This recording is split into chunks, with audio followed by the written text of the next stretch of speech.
I'll tell you right. Fluent and Chill, yeah, we call it how it's played. From the field to the court, every legend gets weighed. Fourth quarter heat over 2-minute drill. If you can't handle truth, better chill with the skill. LeBron and MJ, we break that smoke. What the closest thing to perfection will that make you? Stats don't lie, we just let us spill. This is Real Talk Sports, welcome to Fluent and Chill. Fluent and Chill, yeah, we call it how it's played. From the field to the court, every legend gets weighed.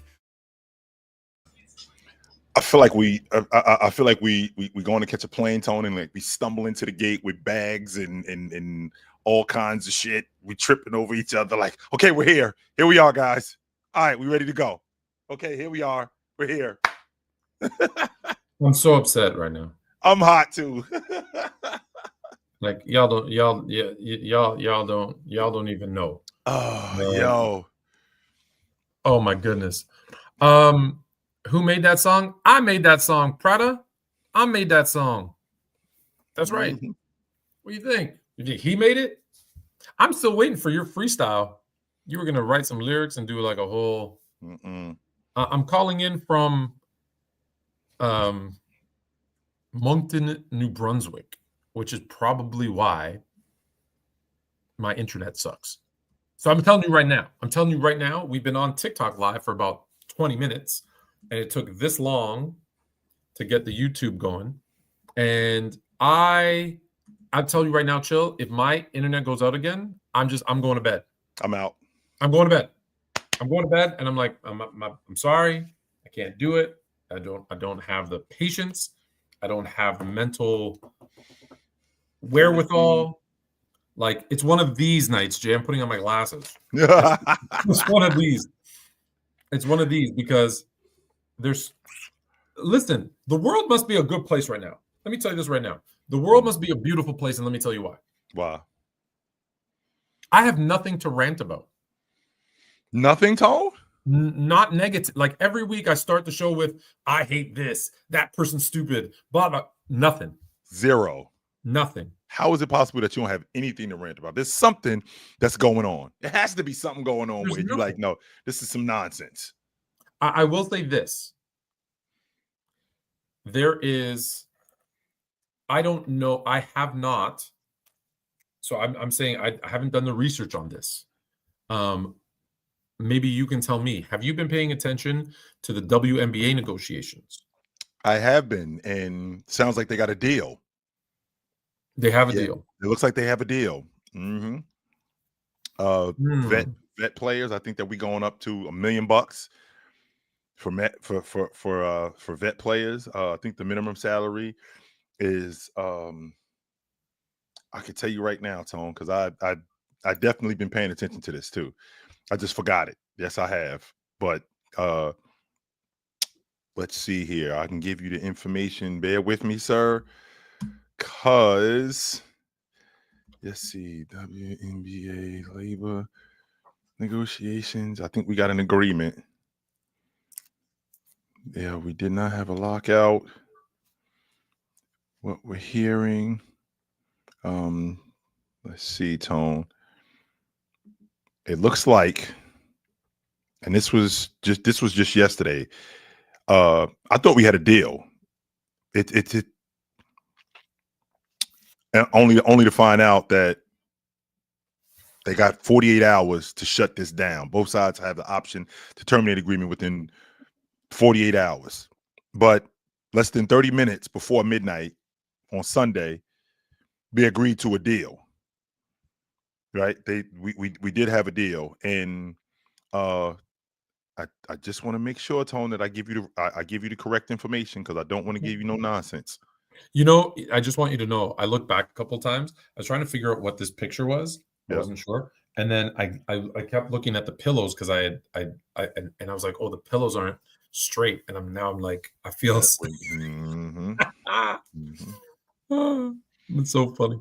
Well, you looked that up. I gotta say, I'm interested because they're giving a minimum vet salary of, like you said, $1 million. And they are, I don't know if you know, or at least what I read, the one piece I did read was that they're eliminating the housing. Because nobody was talking about that. Like, did you know that the WNBA paid for their housing? No, I did not know that.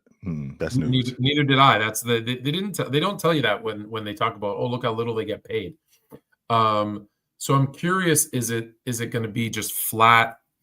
This is your pay, and not like a revenue share type thing. So that's I'm curious to see what deal ends up happening, because if they lock out, they both lose. Like, I think that's the end of the WNBA. It sounds to me, and this is coming from a reliable source, the WNBA has reportedly proposed a system in which players' salaries are linked to a percentage of the revenue generated by the league. That's exactly how it should be. Excellent.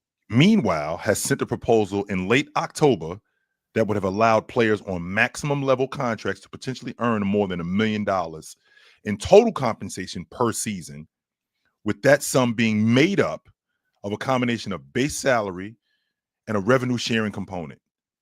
Players have remained frustrated by the league's proposal that do not reflect an overhaul system and instead have a fixed base salary component at their center. And like I've already mentioned this to you, Tone. There's no way, you being a businessman, you can definitely appreciate this. There's no way that you are in business for 5 years, 10 years, 30 years, and you're losing money. No, somebody getting paid. Somebody is getting paid. No question about it. Somebody is getting paid. You're not bleeding cash from this, basically, this spinoff company, which is the WNBA. That's what it is from the that's what it is from the NBA. It is subsidized, and the NBA has been in existence. No. Can we stop? We need to stop saying that. That's what I'm saying, Otone. If the league has been in existence, you don't think it's been so the NBA isn't subsidizing the WNBA? Is that what you're telling me? No, the NBA is running a business. They own almost 50% of this business. Okay, so they are subsidizing. So if you own 50% of a business, yep. Okay, and you're getting that means you're getting 50% of the revenue. I'm getting revenue. Half. Okay, I'm getting half of the revenue is coming to you, and then you're taking that money that you get and you're putting it back into the business. And yes, it's operating at a loss. Don't get me wrong, but part of the reason it's operating at a loss is because the NBA and the other investors have 50%. They're taking the money out. They're putting some money in their pockets. Some of that expense that is causing the WNBA to be in a negative is because there's people in the NBA who are putting money in their pocket, as they should. That's the point. As they should. So when you say subsidize, it's, well, if I'm running a business and I'm putting money into that business, well, subsidizing means I'm giving the money and I'm not getting anything back. But wait a minute, you are putting money. Wait a minute, Tone, because that's not true at all. They are putting money into the business. Even of course they are.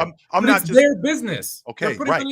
So if you own a McDonald's, and you're putting in $100,000 every month for ingredients so they can make the food, right? And you get nothing in return. That's I'm subsidizing that business. Right. I'm making that business go for no reason. Okay. However, if I'm putting in that $100,000 a month for all the ingredients, and then every month when they make revenue, I take half of it and put it in my pocket, that's not a subsidy. That's called running a business. I think that they're taking more than half. Half is what's on paper. Oh, well, hey, okay, that's a different. Okay, that's. I think I 100% think that they're taking more. This is what I mean when I say that somebody's getting paid, because there's no way that you're operating at a loss for this long.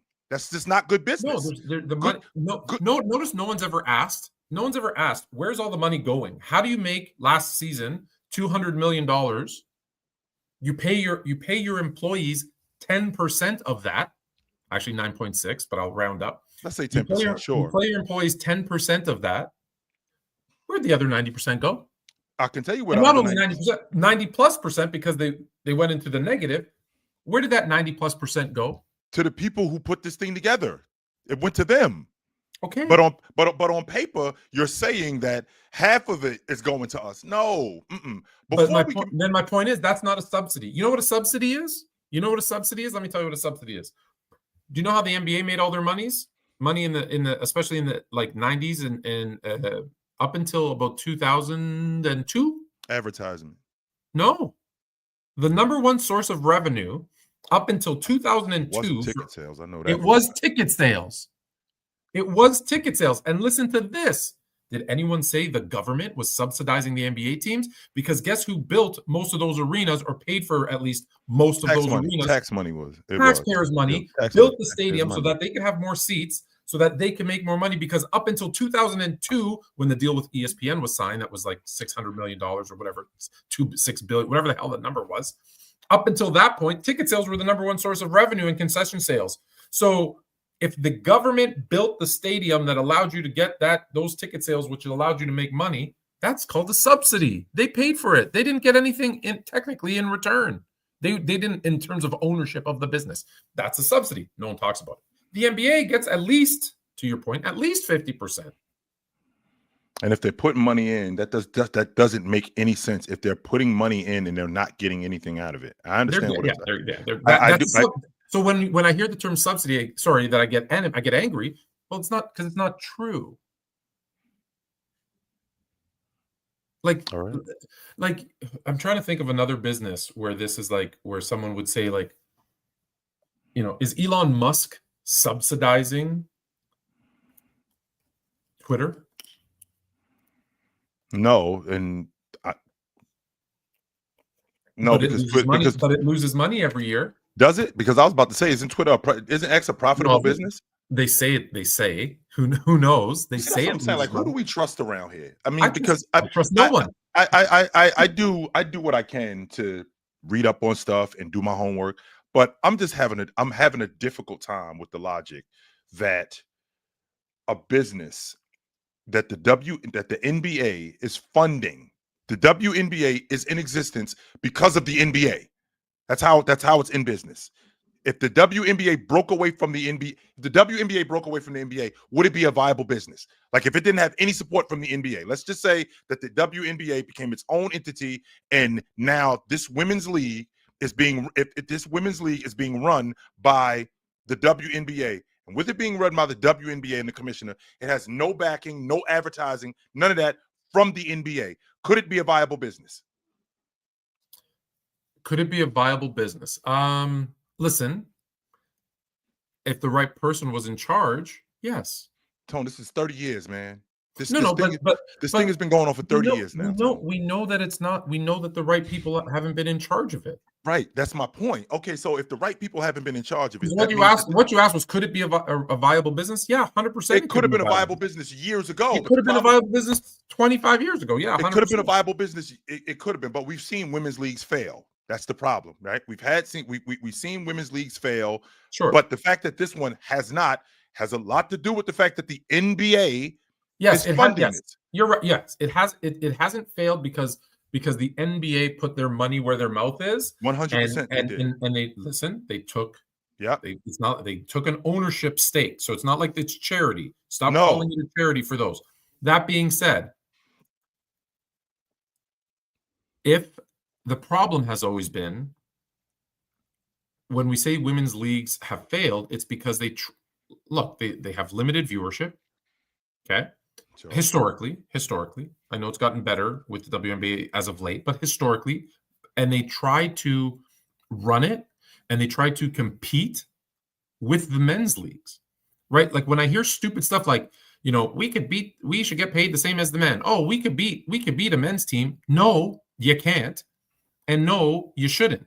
What you should do is start your league, let the people who appreciate what you're doing, advertise your stars, advertise your teams, create a great fan experience, get people to watch, and then build your brand like every other sports league. Women's league think, because there's a men's league, we can just jump past all the bull crap that all the other leagues had to go through in the beginning and start here. And the answer is no, you can't, right? The NBA went through horrible times. The NFL went through horrible times. They went through mergers and acquisitions and the NHL had viewership and rule changes, and they went through chaos to get to where they are. You don't get to just jump and say, "Well, we just want to jump to where you are." Right? No, you can't. It's. And listen. I told you, I love women's basketball. I support women's basketball. I want them to be successful. But it's not the same, and it shouldn't be treated the same. It shouldn't be advertised the same. It shouldn't be marketed the same, and it shouldn't be expected that they're going to get the same amount of money. It's not going to happen. The NHL had to cancel the season. They had a strike. They had to cancel the Oh, gotcha. entire season. I think they did that twice, as a matter of fact, not once. I think they did that twice. And the point that I was making, which I think we're on the same page, is that when you are in business with the NBA, as good as the WNBA is, you are in business. The NBA has been a viable business for years, for decades. And if you're doing that, if you're 100% doing that, you're no way investing in the WNBA for decades and you're not seeing money. There's no way that this is a 50-50 split when I'm doing the legwork. I'm the one responsible for advertisement. I'm the one responsible for venues and all of this stuff. And if don't even get me started on venues. Don't even get me started on venues. So NBA takes 50% of the revenue. Do you know who gets the whatever rent that they pay for the venues? So when the Valkyrie when they play in Phoenix, is that Valkyrie? No, Valkyrie. Sorry, Valkyrie is in Golden State. It's Golden State. Okay, Golden State. Okay, so when they play in the arena where the Warriors play, the Warriors get that bread. The team owner who owns that building, I'm assuming, or whoever, they get that too. So now the NBA owners are getting a piece of the pie here. They'll get a piece of the pie here, a piece of the pie over here. They're getting a piece of the pie everywhere. Yes. That's not a subsidy, my friends. That's not a subsidy. Anyways, that wasn't supposed to be my rant. I said I had nothing to rant about, but because the negotiation isn't done, I'm not going to say anything. I do want to ask you about this. And I'm going to put my glasses back on. Mm-hmm. Do you have a Tyler Hero take? What's going on? Or is it me that you're asking my Tyler Hero take? Do I have a Tyler Hero take on? In 2021, I'm just going to list off names. Mm-hmm. And Evan Mobley, Scotty Barnes, Trey Murphy, Suggs, Davion Mitchell, Quentin Grimes, Josh Giddey, Franz Wagner, Sengun, Triple J, Cade Cunningham. Yep. That's I don't know if that's the top. No, that's just 12 people who are performing exceptionally well right now. Yep. If you had to redraft that, do you have all the names? I do. If you had to redraft that, how would it look to you? So to start, we're going to fast forward, Tone. We're going to fast forward to June of 2026, and we're doing this draft all over again. Yes. All of these guys are available. And knowing what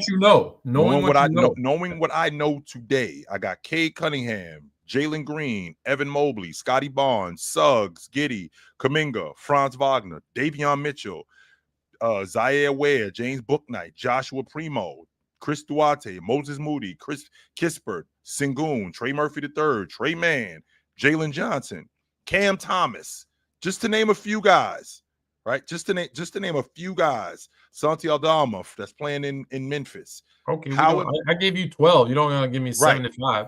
Right. How am I starting this over? Okay, so if I'm starting from the top and Detroit has the number 1 pick, yes, I think Cade Cunningham is their guy. Don't worry about who has the pick. Just what would be the order of the Cade Cunningham to start. Yeah. Sengun, Mobley, Barnes. I'm going to say Giddey. Josh Giddey is definitely a top 5 pick. Does Josh Giddey go before Franz? No. I don't think he goes before Franz. No, I think Franz is a top 5 pick. So Cade Cunningham, Sengun, Mobley, Barnes. Does Barnes go before Wagner? Does Barnes go before Wagner? Okay, while you think about that, let me just say this. I don't have mine. I just have this though. I separated them into 2 groups. Mm-hmm. And the top 6 are Cade in no particular order. Cade, Sengun, Wagner, Mobley, Giddey, and Triple J. The bottom 6 are Barnes, Murphy, Grimes, Suggs, and Davion. What's the Ayo about with Suggs? I'm in No, his name is Ayo. No, I'm talking about the guy in Chicago. Ayo. Oh, DeSamo. Okay, yeah. DeSamo. Okay. Hey, yo. I just like say, hey, yo. That's right. He was a second-round pick, wasn't he? Yeah. Yes, he was. Okay. So I would say Barnes then, because he's in that bottom 6 for me. I would say that he's number 7. I'd say he's at the top of the bottom 6 guys. But I'm taking Cade, Triple J, Sengun, Wagner, Giddey, and Mobley over Barnes. Triple J was in that draft too, wasn't he? Yeah. I'm thinking Cade, Wagner. No, Cade. Triple J was not in that draft. No, he wasn't. Mobley, Jaren Jackson Jr. wasn't in that draft. He was not in that draft. He was the next year. He wasn't in that draft. Did I look at the wrong list? Okay. Yes. Anyways, okay, take him out. Cade, Mobley. Yep. Sengun, I think it's Wagner, Giddey. And I think it's Cade. I like the defense. I like the defense. The defense. I love the defense. I love the defense. I'm taking Cade. I'm taking Cade, Sengun. I'll take Mobley, Barnes, Jalen Green. Maybe I put Jaren Jackson instead of Jalen Green. I don't think Jalen Green is a top 5 pick in this draft. Yeah, so Jalen Green drops out and bring Barnes in. Yeah, I don't think Jalen Green is a top 5 pick in this draft. I don't think Giddey is a top 5 pick. I think France is. Okay, let's do that. What's your top 5 picks? My top 5 picks are Cade, Sengun, Mobley, Barnes, Wagner. That's my top. That's the top 5. And I got Cade, Mobley, Sengun, Wagner, Giddey, Barnes. No, I'll go Barnes. Okay. And then the next 6, the next 5, to your point. I don't care about the next 5. Mm-hmm. I don't care. I don't care about the next 5. You know what I do care about? What's that? The Oklahoma. Actually, you know what I do care about? The Chicago Bears are in first place. Okay, no. Not in the division, by the way. No, not in the division. Not the Chicago. What, Tone? If a little bit of Green Bay this weekend. I just want you to know, if we beat Green Bay this weekend, I'm gonna lose my mind. I'm gonna lose my mind. Can you handle it, Tone? Can you handle it? What's it? You as a Bears fan, Tone, and let's talk cold turkey here, Tone. It is December of 2025, Tone. When's the last time the Chicago Bears were the numero uno seed in the NFC? Not in the NFC North. After a few weeks, like not just like after week one. No. I'm talking about this late in the season. Like 2006 when they went to the Super Bowl. I think it was the year y'all went to the bowl. Y'all lost to. Who knows? There might have been, but every year since then has been a disappointment. Yeah, it's I'm happy right now. I'm happy. I think that's the year. Yeah. I think that's the only year since. Wow, the Bears are in first place, which I hate to bust your bubble, Tone, because I'm looking at the schedule, and the schedule said yes. I'm looking at yes, sir. I'm looking at the schedule, and we're gonna beat. We're off next week. We're gonna beat Tennessee. Then we're gonna beat Indianapolis. Yes, sir. We're gonna beat Tennessee. Then we're gonna beat Indianapolis, and then we got the Bears. Yes, we do. And we're going to beat the Bears. Where are we playing you? It's in Santa Clara. Mm-hmm. What's do you know the date? Yes, it's the week before Christmas. Oh. Mm-hmm. I was going to say we should fly to that game. Yeah, it's the week before Christmas. Let's see here. I want to make sure that I get this. Did you know I'm from California? I did know that you were from California. You did? Because I'm not. I did know you were from California. I'm not from California. I know you're not. So 4 of our last 5 games are at home. So we're going to beat Tennessee. We got to go to Indianapolis. I thought you were talking about the Bears schedule. You're talking about the 49ers? Yes. 49ers. The reason why this is important, Tone, because you're the number 1 seed in the NFC right now. And we're going to stay that way. The reason why this is important is because we're going to beat the Tennessee Titans on the 14th. Then the next week we got to go to Indianapolis that Monday night before Christmas. We're going to beat them. And then we got the Bears coming in town on a short week on that Sunday on Sunday Night Football. You're going to get smoked. And we're going to whoop your ass. You're going to get embarrassed. And by the way, Tone, Seattle is going to beat the Rams. Seattle is going to beat them, which means on January the 4th, Sunday, January the 4th, we are going to play Seattle for the division and for the number 1 seed in the NFC. We're gonna be. Listen, everybody thought we were cooked against the Eagles. Mm-hmm. Yeah, what happened? Keep down. Let's keep down. Okay. That's not what I wanted to talk about. What I wanted to talk about was my Canadian brethren, SGA and the Oklahoma City Thunder, who are 20-1, rolling, who are going to repeat as NBA champions. And then they quite possibly have two, not one, but two top 10 picks. So, Tone, if with this, not one. I think so, Tone, would this blow your mind? So the Clippers, who are nothing short of a disaster. Let's make sure that we clear on this, ladies and gentlemen. Why do we talk about the Buffalo Braves? They're trash. Get rid of them. Buffalo is nothing. They've been nothing short of Seattle. Send them to San Diego. Get them out of my city of LA. They're done. Now listen. Now here's the kicker though, Tone. The kicker is Seattle. You know what? Actually, don't even do that to Seattle. Seattle deserves better. Make them the Kansas City Clippers. Yeah. Think about this for a second, Tone. Since 1998, the Clippers have won the lottery. They won it in 1998. They won it in 2009. No, 2008 or 2009 when they got Blake Griffin. They skipped that to 2018, which means that they're due to win it again. So can you imagine? I'm hearing about Oklahoma City getting a top 5 pick. I think the Clippers are going to win the lottery, and that pick is going to go to Oklahoma City. So is it the other pick that is top 8 protected? Yes. Okay. So that other one would have to be 9. So you think they're getting 1 and 9? Yes. I think the Clippers are going to win the lottery, and they're going to get that pick. So the Oklahoma City Thunder, right? The Oklahoma City Thunder, because if there's any time, right? If there's any time that I can see a repeat champion in this decade, it's now. If Oklahoma City doesn't do it, I don't see it happening this decade. This might be a dynasty, or this might be the next dynasty. If they don't do it, I don't see it happening this decade, because I've already seen. I think we're on our 7th different champion: Toronto, Lakers, Milwaukee, Golden State. Who won it after Golden State? Denver, the Celtics, and then Oklahoma City. So we got 7 different champions. So number 8.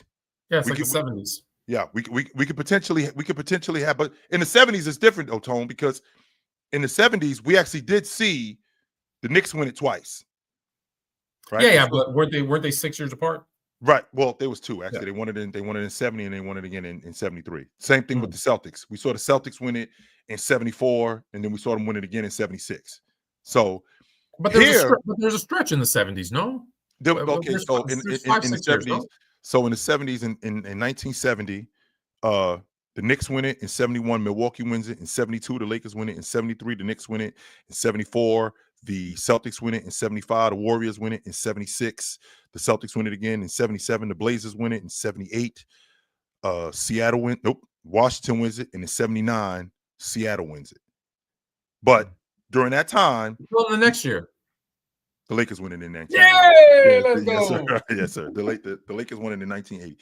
The question is with this group, like I said, it's possible that I could have the 8th different champion. I don't think that's ever happened in NBA history since the inception of the NBA. So if the Oklahoma City Thunder don't do it this year, I don't think I'm seeing a repeat champion. I just don't see it. Nope. I don't see it happening at all. But they are set up, and the reason why they set up this Oklahoma City Thunder team, the reason why they're set up, Chet's still on his Rook deal. J-Dub, I think he just signed his extension.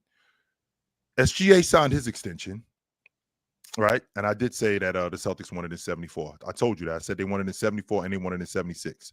But J-Dub just signed his extension. SGA, or I think if SGA didn't sign his extension, he's up for an extension. But I think he already signed his extension. He already has his max deal. So you have him on the books. You got SGA on the books. You got Alex Caruso, who signed an $84 million extension. You got Cason Wallace on his Rook deal. You got Wiggins on the books for cheap for $48 million. Let's see. Chet's still on his Rook deal. Let's see. This thing is going to get expensive, Tony, and that's the thing that I'm concerned with. The reason why I worked with the Warriors. It depends. If they get 2 top 10 picks, do those two, if they do it right, those two guys can replace two of the higher priced other players. Are you comfortable doing that, Tone?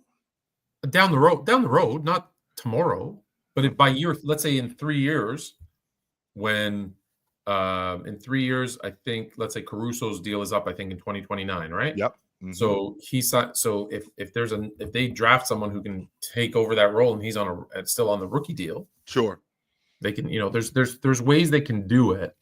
But yeah, it's going to get expensive. Sure. And I still got, and by the way, I still got the kids. But who knows in 3 years from now? In 3 years from now, have they three-peated and now it's falling apart? Or are they going for 4, in which case pay the damn money and go for 4? Because no one's won 4 in a row since the Celtics in the 60s. That's, over 60 years. Which brings me back to my original question, Tone, that this Oklahoma City team, if you got 2 top 10 picks, and with the 2 top 10 picks you have, who are you comfortable with coming off the books? Because the reason why this worked with the Warriors, I got Steph on the cheap at the time. Yeah. I got Draymond on the cheap at the time. Mm-hmm. Right? I got Clay on the cheap.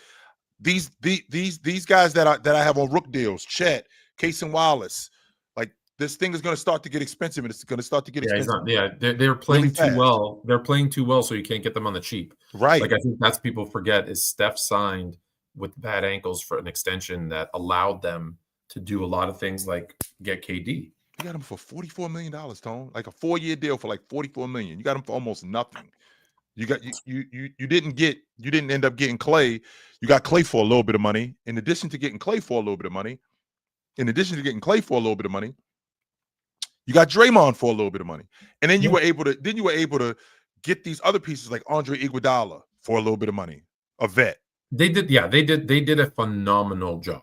But here's the problem, though, Tone. The problem is that, and you have actually broken this down to me when it comes to what this looked like today, because you signed Steph to his second max deal. I mean, I think they're looking at a tax bill of over $250 million. On top of now, we're looking at the second apron. The second apron is crippling. That's the one that's going to. That's the. And that's the reason why James Harden, they stepped off of him. The reason why they traded James Harden is because they ended up with $30 more million, which doesn't really sound like a lot of money to you guys. No, but there was no second apron back then. No, it isn't. But today, I think they were just being cheap. No, I mean Oklahoma City was the 41st market in the country at that time, Tone. I mean, in Oklahoma City at that time, being a 41st market, saving $30 million in 2013 was a lot of money. A lot of money. Yeah, I get it. It was a lot of money, but. And they end up, don't get me wrong, they decided to pay. You know what solves all money issues in the NBA? Winning. Does it?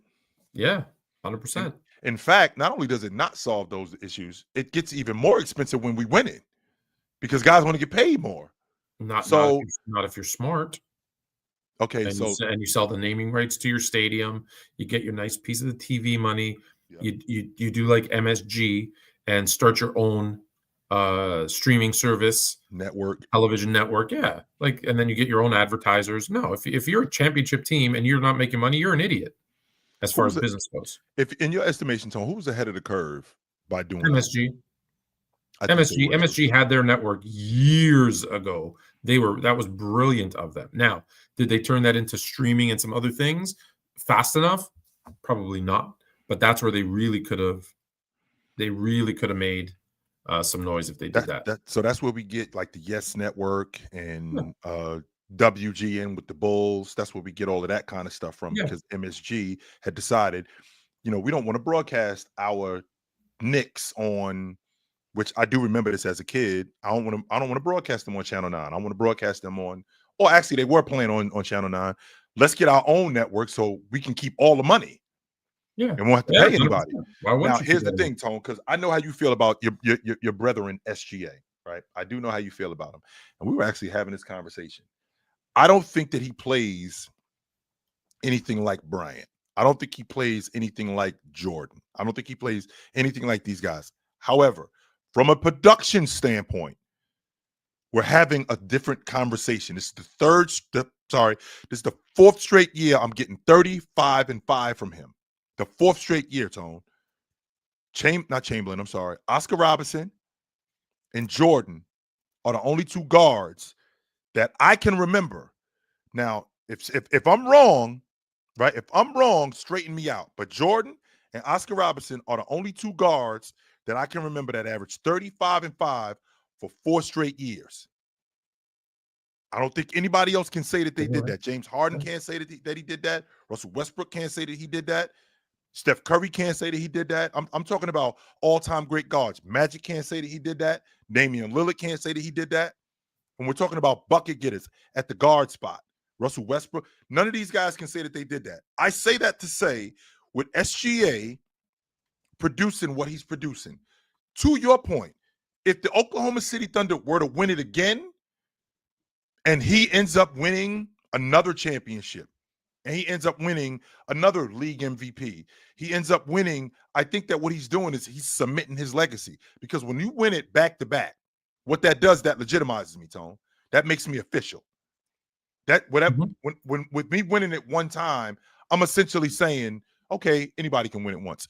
When you do it in back-to-back seasons, I don't mean winning the NBA championship over the course of 10 years, winning it twice. No, when we do it back-to-back, that shuts down any of the talk of not being it. So now the conversation that we have after that is, can you do it again? Can we start to put you in this conversation with Jordan, Russell, Bryant, Shaq? Can we put you in that conversation as opposed to you're just this good? Because we can no longer. You know what's going to happen with him, right? What's going to happen is people are saying, well, no, because he had such a good team. No, nope. I'm not trying to hear that tone. I'm telling you, will. Nope. I'm telling you, oh, his team was so deep. His team was so good. Like they'll come up with something. Okay, so nobody is winning with an okay team. Nobody. And what you're not going to sell me is with him having a good team, very much like what was going on in Chicago with Jordan. That team was garbage when he got on the crew. Very much like SGA when he got on that Oklahoma City team. Trash. They were awful. And that team was built from the bottom up, and it was basically built around him. They ended up bagging Jalen Williams. Let's be clear. It was built around an idiot in LA who let Kawhi Leonard hold him at gunpoint and rob him over and over and over again. And PG3, who had just signed a deal in OKC. It was the best thing that ever happened to OKC is him demanding that trade because he's trash. And look at what they got in return. They got all of those picks. All of those picks and SGA. They got That's what built that team. Yes. Thanks, Paul George. And look at what Paul George done since. But nothing. Here's the difference, though, Tone. The difference with that is it's easy for us to say today. It's easy for us to say today, yo, you absolutely make it was a trash trade or thank you, Paul George. If you don't make that deal, you're getting fired. The reason why that deal is made is because Kawhi Leonard makes it clear to Paul George, you get out of there and you get to Los Angeles, I'm coming with you. You get out of there and you go to you signed a deal. But they didn't have to trade him, though, Tone. They did not. Oklahoma City did not have to trade him. Even with him demanding, even with him but demanding. They got such a good deal because he overpaid, clearly. Yeah. They may have overpaid for him. It's possible that they overpaid for him. I'm not going to. If I'm making a trade with the Buffalo Braves, I know I'm coming out of it on top. But here's the thing, Tone. Are the Clippers, because they haven't been a terrible organization over if you think about what they've done over the last. No, they have not, Tone. No, they have not. They've been terrible. They've been terrible. No, see, Tone, you still stuck on them being the Buffalo Braves. They are. Over the last if I'm not mistaken, we're in 2025. Tone, over the last 14 years, I think they made the playoffs the most out of everybody. Okay, cool. They made the playoffs. Yes, which is a big deal. Yes, what they do in the playoffs? Big deal. I mean, no, it's not. If you consistently underperform, if you consistently underachieve expectations, that's not a success. But it's not like this was a team. No, it's not like this was a bad team with low salary, like Moneyball, and they somehow magically made it to the playoffs all these years, and they're like, wow, what a great job. No, this was a team that had championship aspirations and what they been second round? They're a second round team. They were a second round team. That's not success. That's not LA success. No, that's not Clippers. That might be Buffalo's success. That's not Lakers' success. That's the difference. The difference is with it being the Lakers and with it being. Let me ask Clippers. you this: in the 14 years that they made the playoffs, did they ever? How many times? Sorry, let me rephrase the question. How many times did they overachieve expectations? How many times did they underachieve? So when they got Blake Griffin in 2009, they missed the playoffs, or maybe I'm sorry, I think they missed the playoffs that year, but they ultimately they didn't start getting expectations like that until they got Chris Paul. Right. Okay, so when they got Chris Paul, I don't think that there's anybody that thought that. And how far did they go? How far did they go with Chris Paul? They lost in the second round to Memphis in 14. Now, they ended up beating the defending champions.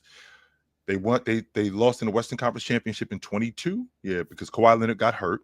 Yep, they lost in the Western Conference Championship because Kawhi Leonard got hurt. That's the furthest that they've ever been. And the expectation was when Kawhi Leonard and Paul George, the expectation was for them to win it. And unfortunately, and did they? No, they did not. But but here's the thing, though, Tone. Is it a realistic expectation to make the finals, to at least be in contention in the Western Conference Finals? Yes, when you have that much talent and that much salary. But did they have that much talent? Or they had Leonard and they had Paul George. Like, what else was that? That's not enough. What else was after that? They don't have. What else was after that? I mean, what else? That Clipper team. When you think about that Clipper team, like for example, in 2020, that Clipper team. Yeah, tell me who's on that team. Tell me who's on that team. So they had Leonard, they had Paul George, they had Marcus Morris. Who else was on that team? Was Zubchuk not there? Yeah, Zubac was there, but he wasn't Zubac yet. Pat Beverly was on that crew. Who else was on that crew? I think Lou Williams was on that crew too, Tone. So let me be clear. So you had a superstar, you had a secondary scorer who was a former superstar, you had a defensive specialist, you had a rebounder. Nope. And you got a score. And you had a scorer off the bench. No, all the 5 aspects. No, you didn't, Tone. You're not going to lay that on me. And the reason why is because Zubac wasn't who he was. Zubac he was still rebounding. I'm not saying he wasn't. There's a reason why Jerry West stepped off of him. There's a reason why the Lakers stepped off of him. He wasn't that yet. What the rebounding, rim protecting all league defender that he is today. He wasn't that 5 years ago. I didn't say all league defender. I just said you had your rebounder. You had your big man. He wasn't that. No, Tone. He wasn't. He was good. He wasn't great. He was good. So as a fifth option, he was.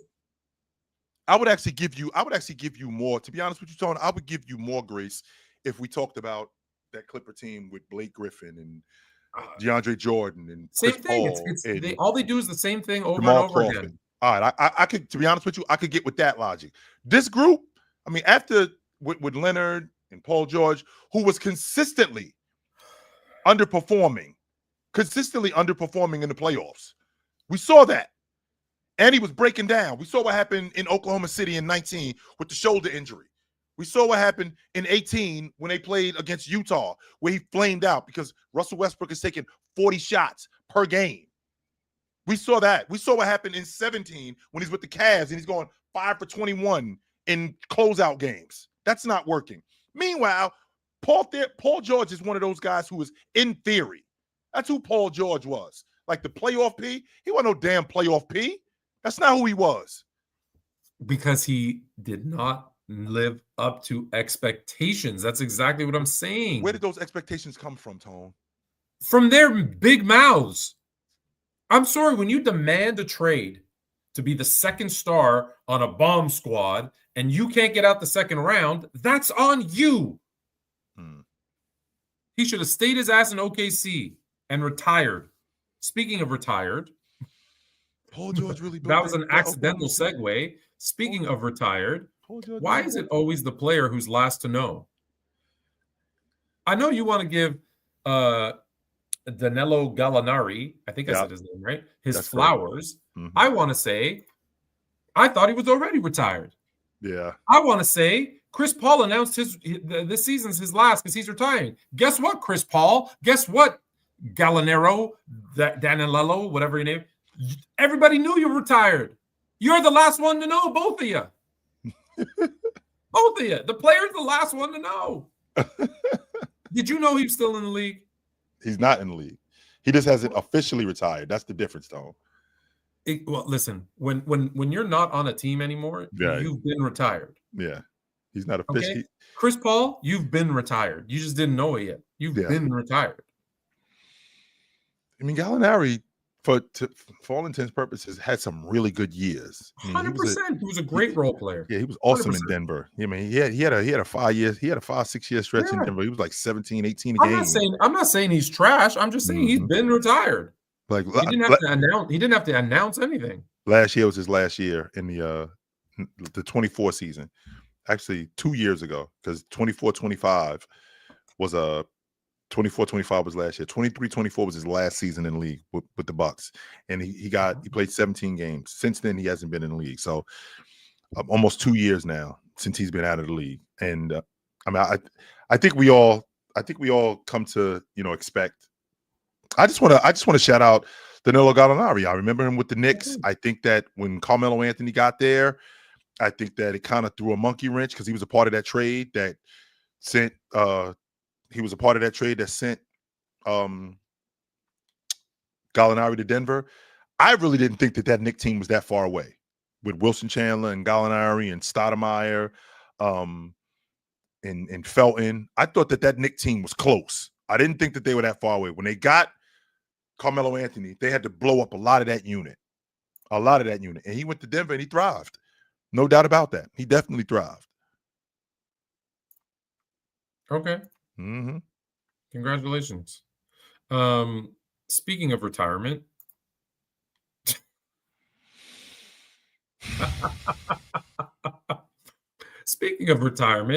I'm just so tired of doing this, man. I am, man. I'm just so tired of doing this. I feel like every year you and me, we do this with this guy. I do. I feel like every year at some point in the season, and not, by the way, Tone, and not like once in a while. I think every year at early in the season, not later on in the season, at the end of the season, you and I do this at some point in the season with this guy every year that he's been in the league. Every year we get something like this. And here we are again. He's out for he's only played 10 games. That's it. Mm-hmm. That's all I got from him. 10 games. That's it. And I think Zion, I've said this to you countless times, Tone, a guy who, with that lower body mass that he has, it's been a problem. And it's going to always be a problem when it comes to him. With that also being said, I think that he showed up in 19 with Ja. Tone, we're in year 7. He's done. We're in year 7, Tone. And listen, I remember what I said. Remember what I said when he was drafted? And I said, I hate to say it. I don't want to see it, but his weight's going to be an issue. His health's going to be an issue because of that. Even if he loses weight, it's too late. And everyone said, you're a hater, you're a hater, you're a hater. I'm not. I was being realistic. I said, I wished, he's so athletic. He can be so good. But it's just not, he's just not in the cards for him. I thought I could get 5 years of health out of him, Tone. Yeah, you haven't gotten one. I really did. I thought that I could get 65 to 70 a game, 65 to 70 game seasons from him. I have gotten 65 to 70 game seasons from him. 0. Yeah. I got. That's not true. I got 1 70 game season from him. That's not true, okay. Tony. In 24, in 24, I got a 70 game season from him. That's it. I've gotten 1 70 game season from him. Since then, I haven't gotten anything else. I haven't gotten anything higher since then. That 70 game season. I haven't gotten anything. I've gotten a 61 game season in 21 where he made the All-Star team. Since then, I got a 29 game season. I got a 70 game season. I got a 30 game season. And this year I got a 10 game season. We don't do this with anybody else, Tone. If we had a number 1 overall pick who is in year 7 and he's giving me on average 35 games a season, we're not saying that, we're still waiting around for him to be better. Next year. No, we're not doing that.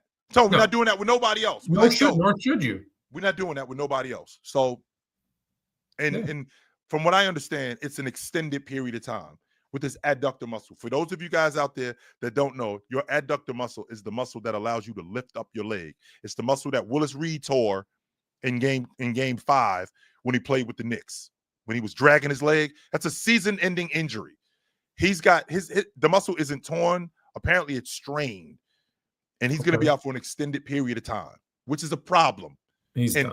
Here we go again with this guy. It's all, and more times than not, it's something lower body with him. That's the downside, which really bothers me because this dude is, one, a ridiculous athlete, and two, he can play. Like, this guy isn't just hype. Like, he can really play. One of the best downhill guys that I've ever seen. One of the best drivers of the basketball. Plays through contact. One of the best finishers at the rim that I've ever seen. Problem is he can't stay healthy, and he can't stay healthy. Every time he goes down, I appreciate Charles Barkley more. Right? There's a guy who they said overweight, better figure it out.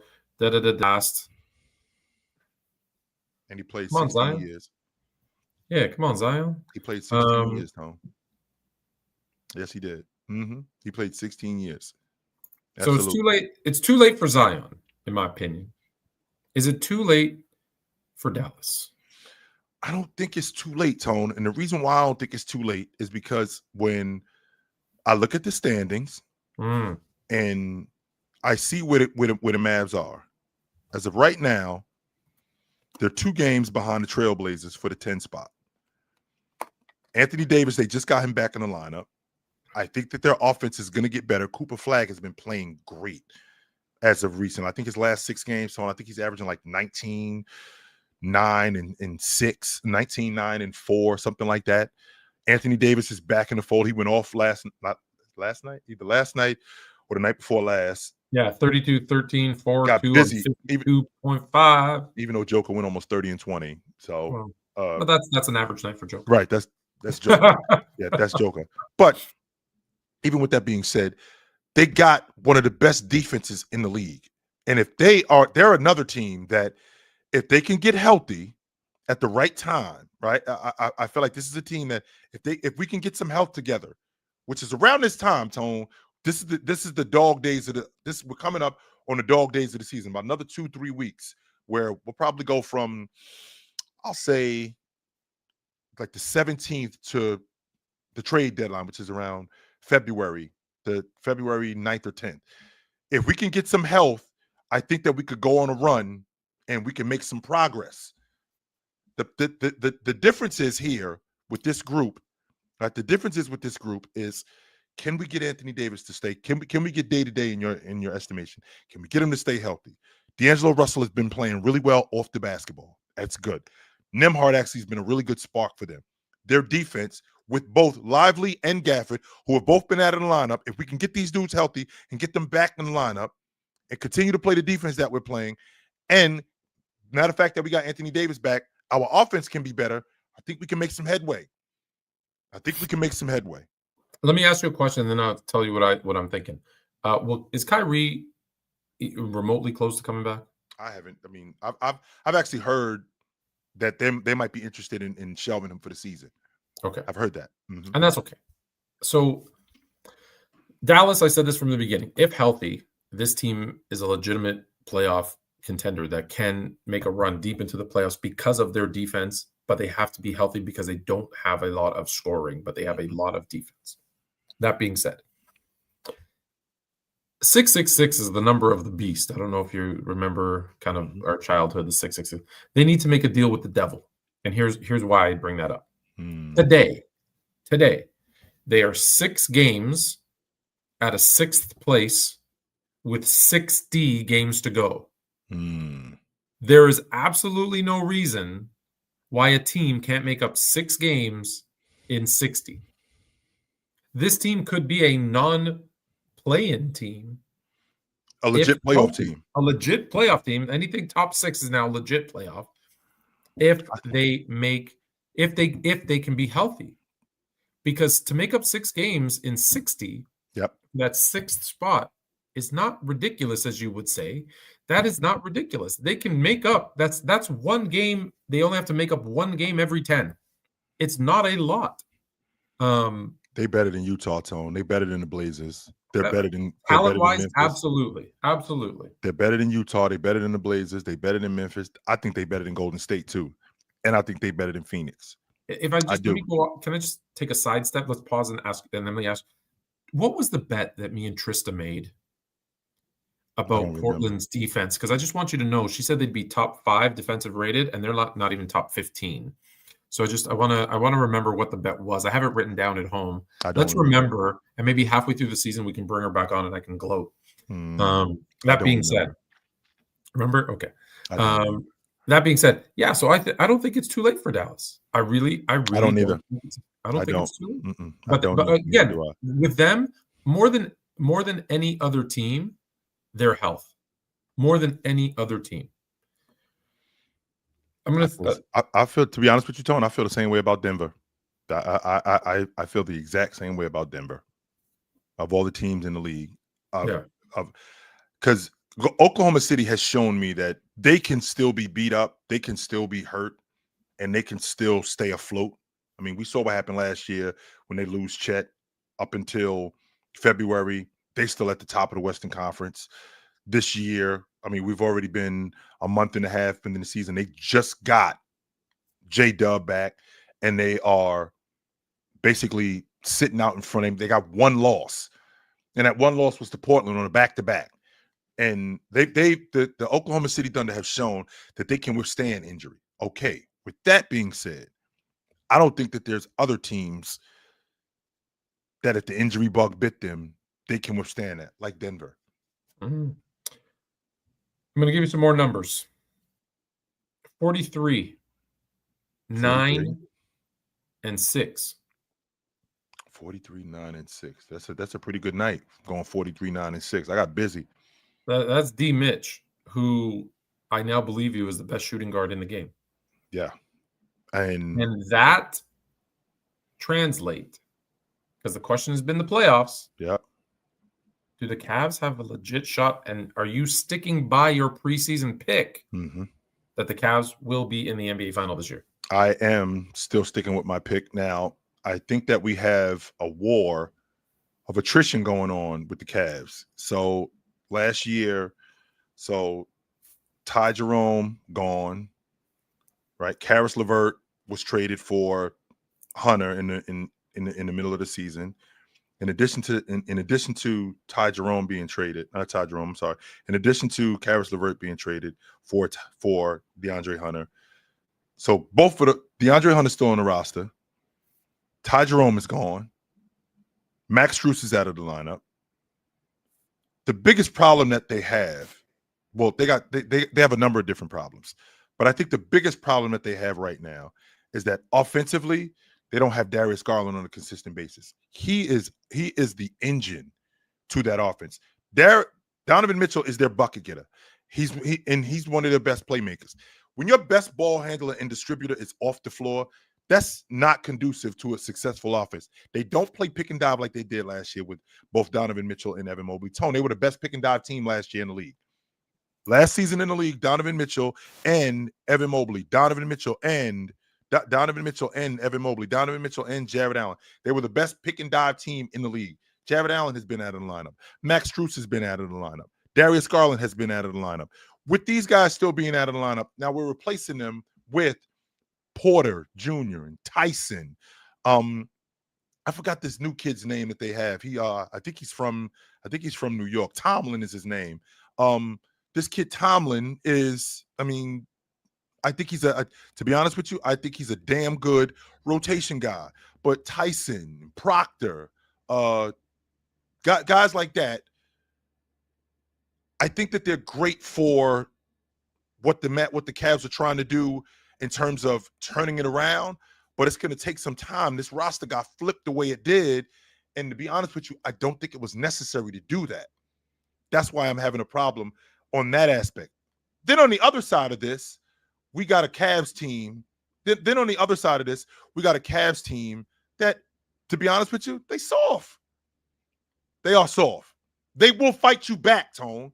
I'm not going to argue that point. Evan Mobley will fight you back. He's not going to swing on you, though.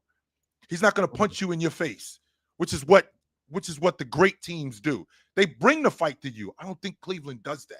And I don't think that they do that nearly as much as they should. And I think that's the biggest problem. On top of that, Lonzo Ball, who's great at hitting guys, the hitting guys in transition, as great as he is on defense, keeping his hands busy, he can't knock down a shot, Tone. And that's a big deal. I think that's a huge deal when you're talking about being one of the most viable rotation guys. Now, I said that the Cavs are going to win the NBA championship.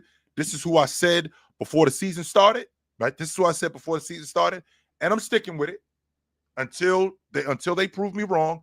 I'm sticking with it, but it doesn't look good right now. It does not. Yeah. Okay. I'm going to pause here for a second because someone in my TikTok live said, don't underestimate the Raptors. And I want to go back quickly to a conversation that we had last week where I told you the second they start playing some good teams like the Knicks, you're going to see that they stink. Did you see what happened to them against the Knicks? They got smoked about 20. After losing to Charlotte the night before, by the way. Yeah, they went to Madison So not Square only did they look past Charlotte to that Knicks game, they lost to them in that trap game, and then got smoked by the Knicks, which is, by the way, a perfect segue for who are they playing in the first round of the NBA Cup? The Knicks. In elimination. Bye-bye. Bye-bye. The Raptors are done. Round one, out. So that's the first matchup. Do you have it in front of you? Let's go I through. do. Yes, I do. I got it right here. So what's the Tone? You did say this to me a while ago. You said to me, you said Jay, when they run up when they run up on a team that has that's healthy and above 500 and a viable and got a viable big, which is what the Knicks have, you are going to see them get exposed. And one of my biggest problems, right? One of my biggest problems with the Toronto Raptors is their rim protection. Right, it's one of my biggest problems with them. It's their rim protection, because I'm not a big fan of Jakob Poeltl.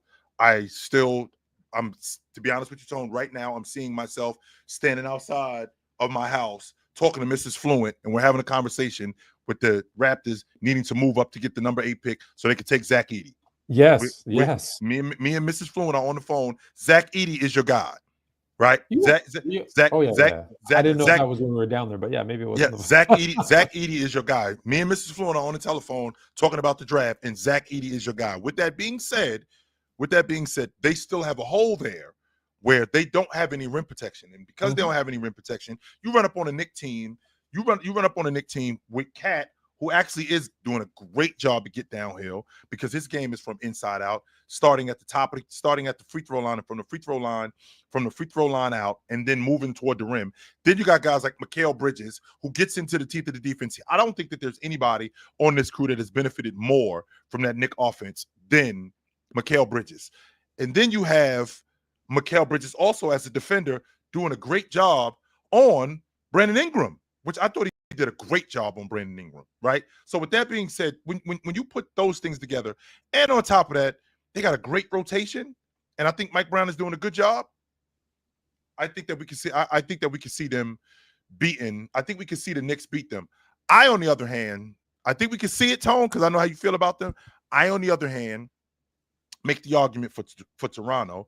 I think they got a great point of attack defender. I think they got a great backup lead guard. I think that both, not just Shed, but both Quigley, RJ Barrett, Brandon Ingram. I feel like Scotty Barnes is one of the better defenders in the league, right? I feel like he's one of the better defenders in the league, with him being one of the better defenders in the league. That defense is predicated on him, and he gives them great minutes, which gives them great minutes. They got a great rotation with their defense. I think they could be better at rebounding, and I think that would give them a chance. But I think the difference is going to be Cat. If Cat can dominate and be the big man that we all think he can be, Toronto's out. I think you've been listening to that dude on your show too long. What's the next matchup? The next matchup is the Thunder and the Suns. I'm sorry, in the Eastern Conference. We'll stay in the East, Tone. It's the Magic and the Heat. And this Orlando Magic team, they've actually they put together some wins. I think they won 9 of their last 10. I think they're rolling right now. Meanwhile, with them rolling, the Miami Heat, the fastest team in the league, the top of the league in offense, with them being at the top of the league in offense. I mean, they just played yesterday. They scored 140 on that Clipper team, Tone. And I feel like every time I talk to you about anybody doing good, it's at the expense of the Clippers. So it doesn't really help my case at all. It really doesn't. It doesn't help my case at all. So they scored 140 against the Clippers last night. That's the 5th time they scored 140 this year. That's numero uno in the league. They play with the fastest pace in the league. Bam has looked great. I don't exactly know what Spo is doing with Khalil Ware, where he has him as a starter and then he puts him in the rotation. I think that kind of throws him off the track because I think he's one of the best young big rebounders in the game. With that being said, this Orlando team, their front line, which I'm not a big fan of Wendell Carter, but I think both him and France, I think that they give them a viable front line. Jalen Suggs doesn't score it enough for me at the lead guard spot. I'm going to take Miami in this game. Okay, can you just tell me the bracket? Who's in the top left? So in the West, I got the Thunder and Phoenix, and I got the Lakers and San Antonio. Okay, and then in the East, I got the Magic, I got Orlando and Miami, and I got New York and Toronto. Okay. So do we agree on? Are you taking the Raptors or are you taking the Knicks? I'm taking the Raptors, Tone. I think that they're a dark horse to win the tournament. Okay. And I'm taking the Knicks. Okay. And then Orlando, Miami. I'm going to take Miami. Yep. I'm also going to take Miami. Mm-hmm. What's going on in Orlando? Well, they rolling right now, Tone. They are. I just think that Miami's offense. Okay. I just feel like Miami's offense is going to be too much. I do. Let's finish the East. Yep. Let's finish the East. So Miami. So you got Miami, Toronto. I got Miami, Toronto in Vegas.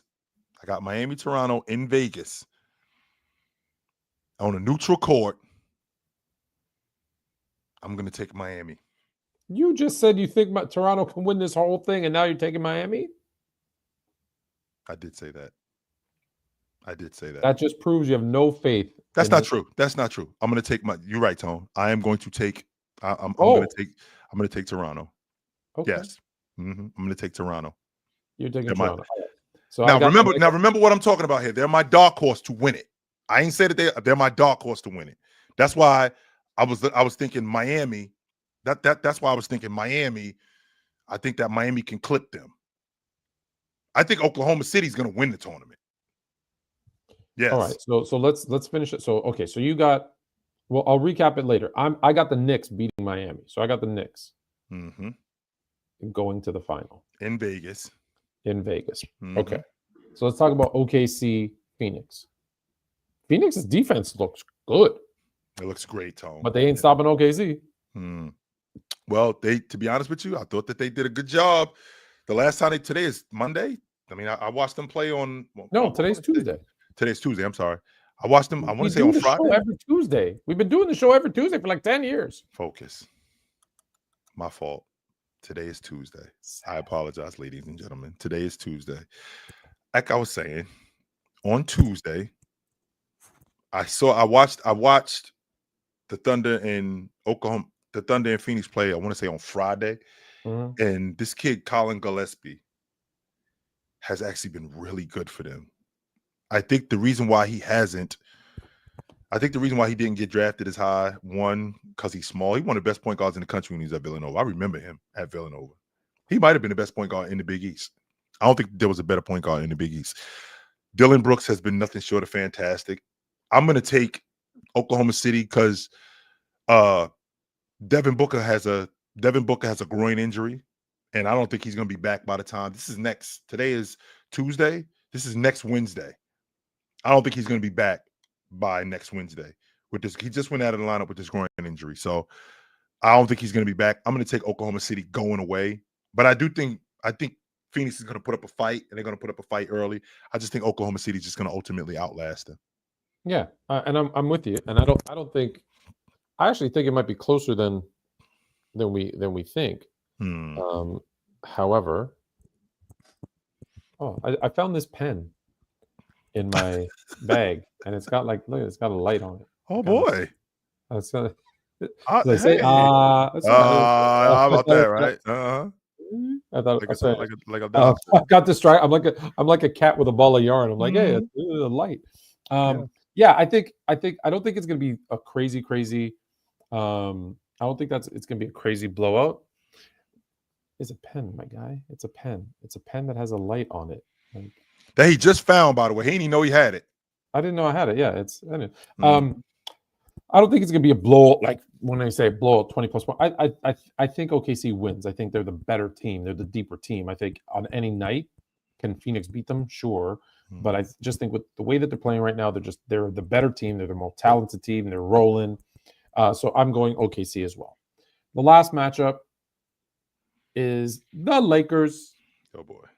Versus the Spurs. Yep.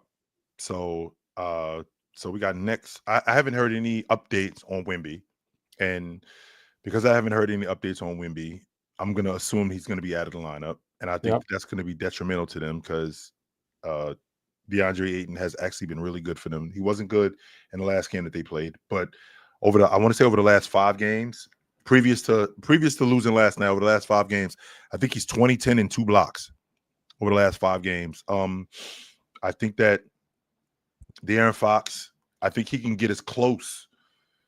No, I'm not going to say he can get as close. I think De'Aaron Fox could be good. Excuse me, but I don't think he can cancel out Luka's production. No, I don't think so. No way. I don't think that.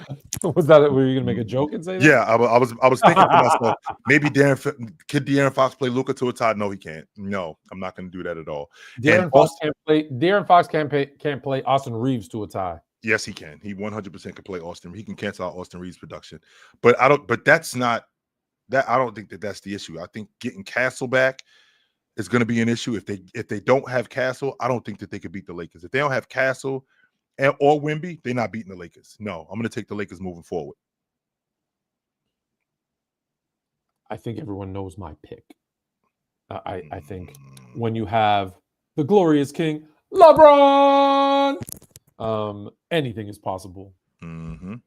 And when he's your third option, it's even better.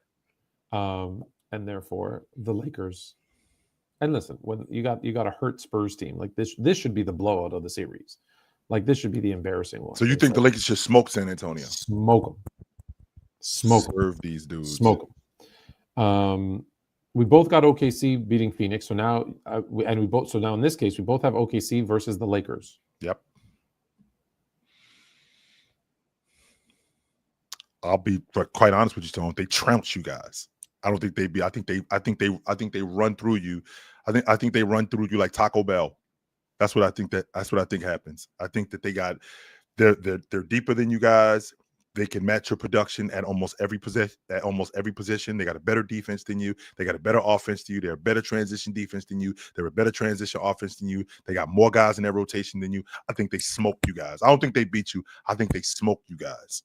I don't think. Do you know what happens if you eat a lot of cheese? Yes, you get backed up. That's our kryptonite for Taco Bell running through us. We're gonna put a big ass block of cheese, and the Lakers are gonna be the second loss of the season for the OK City Thunder, and the Lakers will beat the Thunder and face the New York Knickerbockers in the final. Lakers Knicks in the finals. Listen, the Lakers healthy. The Lakers healthy have Ayton, who can be okay, He's not gonna win a game for you, but he can do his job. Yep. But when you have Luka, LeBron, and Reeves, you can counter what they're giving you with SGA, J-Dub, and Chet. You can counter them. And I think LA's actually set up. Remember a couple of years ago, you said as long as LA doesn't face the Nuggets, they have a shot at going to the NBA final. And if we can avoid these guys, yes, sir. And unfortunately, they faced up against the Nuggets, and well, we saw what happened. I think the Lakers are a bad matchup for OKC, and I think it's going to be exposed in the NBA Cup. Because listen, there's nothing LeBron likes more than winning chips that mean nothing. What? Yeah, he already won the in-season tournament once. He won the Mickey Mouse ring. Like that's what he does. He likes winning stuff that don't matter. He likes going into games that are 20-point blowouts so that he can score his points, so he can keep a stupid 10-point streak going for no apparent reason. Why was he in that game? What if he got hurt? So he could keep his 10-point streak going. That's why. Ridiculous. Ridiculous. Yes. My Lakers in the final. Okay, you have OKC Toronto. I do. So by how much does OKC demolish Toronto? I think that they handle them, considering what Toronto has. I mean, I think the hole where Toronto lacks is where Oklahoma City thrives. They are great at getting to the rim. Chet's great around the rim. Not only is Chet great around the rim, Hartenstein is great around the rim. SGA is one of the best in the league at getting to the rim. So is J-Dub. I think that they cause havoc on the perimeter. Cason Wallace is one of the better perimeter defenders. I'm on record saying I think he's going to make the all-league defensive team. I think that he can shake up that backcourt, and I think that he can shake up Quigley and make Quigley into a turnover machine. And I think that they can jump on. I think they can jump on that Toronto team and handle them. I'm going to say 12 plus. I want you to know, because I'm going to keep this, and I got it all written down. I got the Lakers in a dogfight against the Knicks, but they end up winning by 5. And they raise their second in-season tournament banner, which is going to drive me insane. That's the only reason I think they're going to win, is so that they can raise the banner to drive me insane. Twice in 3 years. Yeah. I'm going to lose my mind. And then you'll never hear the end of it. LeBron's the GOAT. 2 in-season tournaments, he's the GOAT. Which, by the way, Tone, and I know that you don't want to hear this, but since the inception of the in-season tournament, the last 2 champions bounced in round 1. Well, I was gonna say that's why I don't think OKC wins it. They've got bigger fish to fry. So they avoid. So they're going to avoid. They're going to avoid the first round. That's interesting. They're going to avoid that. They're going to avoid going to the championship so they can avoid getting bounced in the first round. They might lose to Phoenix on purpose. They'd be like, because that's some bad juju, which they don't want. Hell no. You don't want that. Hell no. You don't want to put any of that into the air. And no. I hope they're not like, some people got like that arrogance, or they're like, well, we're going to be different. We're going to change that. Don't do it.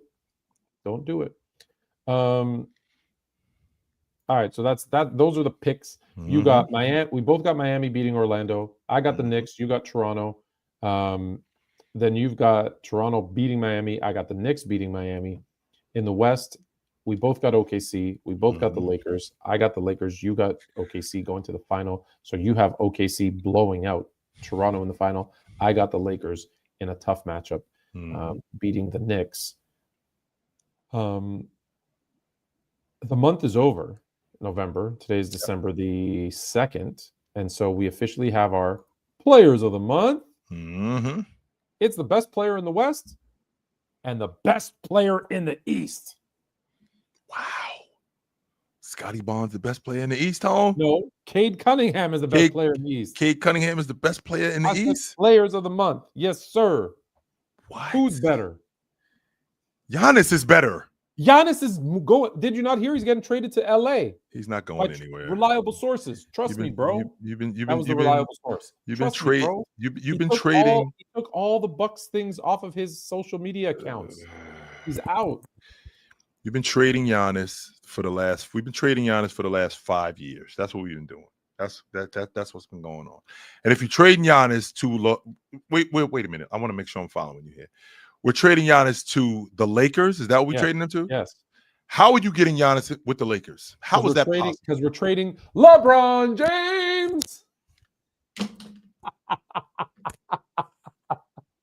Luka, Austin, and Giannis is a better three-headed monster than LeBron with those two. You know LeBron's got a no-trade clause in his contract, right? That's okay. No, it's not okay. It means everything.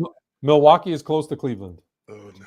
Well, I don't know what Milwaukee and Cleveland have to do with each other. It has nothing to do with each other. He wants to be close to home. No.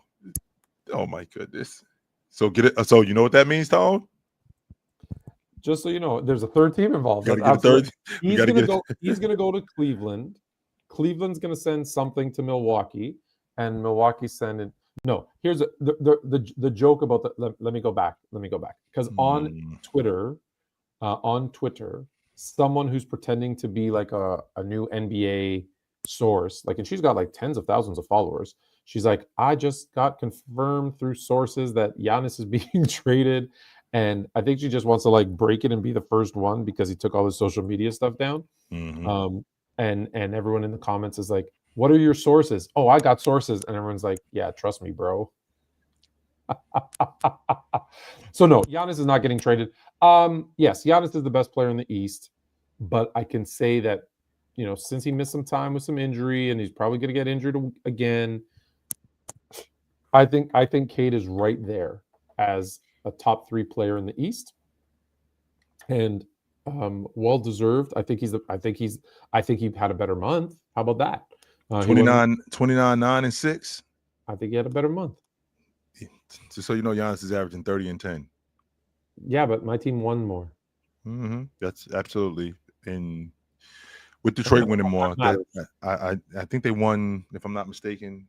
Detroit won like 9 in a row, something like that. They've been rolling. Didn't the Bucks lose like 8 out of 9 or something? When Giannis went out of the lineup, that's when they went in the tank. Yeah. That's what I'm saying. So who had the better month? That's when they went in the tank. When Giannis had the better month. Lineup. Okay, so I'm curious about your thoughts on Giannis. Are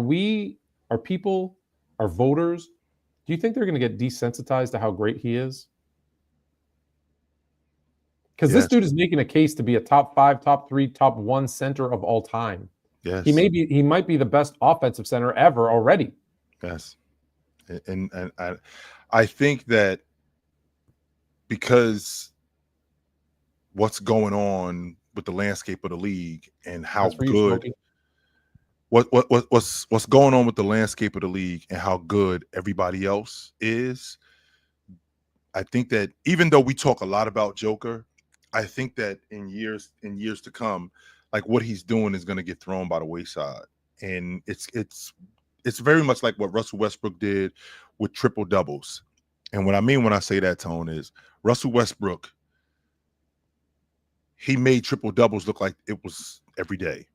He made triple doubles look like anybody can do this, when in reality it's incredibly difficult to average a triple double. And I feel like with Joker is so good at what he's doing, he's making it look like it's nothing to do it. And because he's making it look like it's nothing to do it, people are getting desensitized. Tone, he went for almost 30 and 20 last night. Even though, sure, he wasn't great. He wasn't great, but he went I think he went 29, 20 and like 9, something like that. And because of that, like, people are going to see that very much like what they see with Russell Westbrook, and they're going to go, all right, I mean, you're supposed to be doing that. When in reality, no, you're not. Nobody else is doing that. Nobody else is doing that on a consistent basis like he is. Just like nobody else is doing what Giannis is doing. Just like nobody else is doing what Luka was doing. So, I mean, I think that because we live in this space that we live in, I think that in years to come, people are going to see this and they're just going to forget how awesome these guys really were. Yeah, well, yeah, it's I hope that we don't. I hope that we don't, but I know, to your point, like everyone just disrespects, right? Like when you talk about Elgin Baylor, everyone disrespects when you talk about, George Gervin, Dominique, like they ignore their numbers and they're like, yeah, because it was, the plumbers and blah, blah, blah, blah, blah. And it's like, that's going to happen. Like they don't realize it. It's going to happen to Joker, but in the moment, right? For those in the moment who are the same people who say that, by the way, about Baylor and, all these other dudes and Dominique and whatever, these are the same dudes now in 20 years. They're going to be defending Joker because in the moment they realized, oh yes, at this time, he wow, how good he was. Yep. And history is unkind Yep. because everything in the past is trash. Because we only see what's new and what's shiny and what's in front of us right now. And I hope that it doesn't happen. But sadly, I think you might be right. I think it will. I think it will. And that's too bad. Now, those were the players of the month. Yep. What the hell is defensive player of the month? This is the beginning of it, Tom. And this is great. This is the beginning of it. Here's why.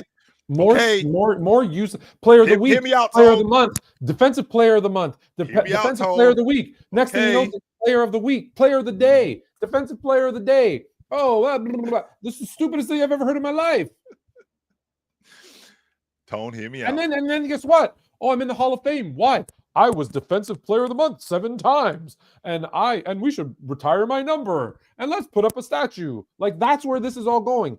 All these idiot kids growing up, and they all get trophies for finishing last because their parents are too soft to tell them you suck.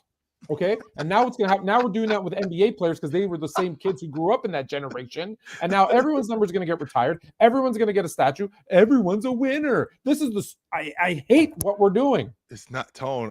This is the beginning of it. And hear me out, Tone. The defensive player of the month, very much like the rookie of the month. So with the rookie of the month, stupid award. Okay, but it's like the player, just like the player of the month.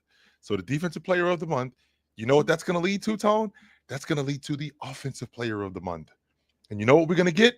We're going to get a defensive player of the year, and we're going to ultimately get an offensive player of the year. And then we're going to get an MVP. We're going to get a defensive player of the year, and then we're going to get an offensive player of the year. This is going to be great, Tone. This is fantastic. Yes, sir. We already got a clutch player of the year. We already got a defensive player of the year. We got to get who is the best offensive player in the game. Now, I got a headache this big and it's got Excedrin written all over it. Here's the thing. I am on record saying we already have the best. We already have the offensive player. We already have the offensive player of the year. It's called the league MVP. No. What's going to happen? What they should do then is that whoever gets the most combo of offensive player and defensive player combined total votes, that's your MVP. That's interesting. No, let me add one more stat. You add up total offensive player of the year votes, total defensive player of the year votes, and team wins. And that's your MVP. Because that's who's contributing the most to winning. That's right. Now there's a criteria. Now you can say what the MVP is. It's the I don't know, Tone. I mean, player on the best team. It's interesting you bring that up because, if I'm not mistaken, didn't that actually happen before? Didn't Giannis win the league MVP? Didn't Lajuan win the league MVP? Didn't Tim Duncan win the league MVP? 100%. I mean, that actually happened. So we do have a criteria for league MVP. However, yes, we do. But there are exceptions. Yes, we do. Tell me what the criteria is. Okay, winning, how important you are to your team's success, how important your contribution is to your team winning, how busy do you get while your team is winning? All of that stuff matters. Well, how do players that finish 6th in the league standings win an MVP? Because they're exceptions. No. Yes. Then 100%. Then you don't have a criteria. Yes, you do have a criteria. If you break the rules of the criteria, you no longer. If you break the rules, then you have chaos. No, that's not true. You never break the rules, or you have chaos. Okay, no, that's not the way that works, Tone. We can have an exception. And Joker, like Jabbar in 76, was an exception. Russell Westbrook, like Oscar Robertson, who, by the way, did not win the league MVP the year he averaged a triple-double, was an exception. He actually won the league MVP the next year. But these guys are exceptions. For the most part, winning, in addition to winning, how you individually contribute to that winning. You specifically, how do you contribute to that? That's the question that needs to be answered. And if you can answer that and you can tell us this is how I contributed to it, yes, that's where the league MVP comes in. We definitely have a criteria. Okay. Absolutely we do. I disagree. Sorry, I just had to turn it to watch the Raptors getting smoked again. I told you, losing streak was coming. I told you they were going to lose to Portland. I told you they were going to lose to the Knicks. Charlotte was just an added bonus. Charlotte was an added bonus. Are they losing? Because I got them winning right now. Maybe you might be ahead of me. Hold on. I want to make sure, Tone, because I got them winning right now. They're up 2 buckets. Mm-hmm. The game, that's done. Mm-hmm. Let's see here. Portland going to trail a blaze over them, or blaze a trail over them. You pick. So you like, back to this. So you like this idiotic award. You want to see more awards. No, I don't. I think it's dumb as hell. Thank you. I think it's dumb as hell. Defensive player of the month. Get the fuck out of here. Hell no. No. No. I think it's goofy. I'm so angry. You know what? I know you agree quite often with Mrs. Fluent. You know what she said to me the other day? I don't. She said, I think it's stupid that people win an MVP in any sport. We were talking about, it was just a couple of weeks ago because we were talking about the baseball awards. Yep. He goes, how the hell you give an MVP to a dude that like got bounced in the first round? Oh, no. And I was like, well, what do you want? And she said, at the end of the year, after the championship is done, you look at what they did in the regular season, what they did in the playoffs, and then and I said, well, then it's most of the MVPs are going to be players who won the chip that year. She goes, yup, exactly. There you go. There you go. So if you're the best player in the league on the best team who wins the championship, and you were the one who contributed to that, and maybe it goes to the losing team, who knows? But it's like, if you're not making it to the conference finals, to the finals, how are you the MVP? How are you the MVP that gets bounced in the first round? How are you an MVP that gets bounced in the first round? And I'm like, I thought at first it was crazy. And I said, well, because it's a regular season award. That's always my answer. It's a regular season award. Stop doing that. And then stop doing that then. Why? Stop doing that. Yes, sir. We always say this is the time that matters. Right now in the playoffs. Now it's when it matters. Right? The regular season is the war. Okay. Me and Mrs. Fluent are on the same page. I am so with that.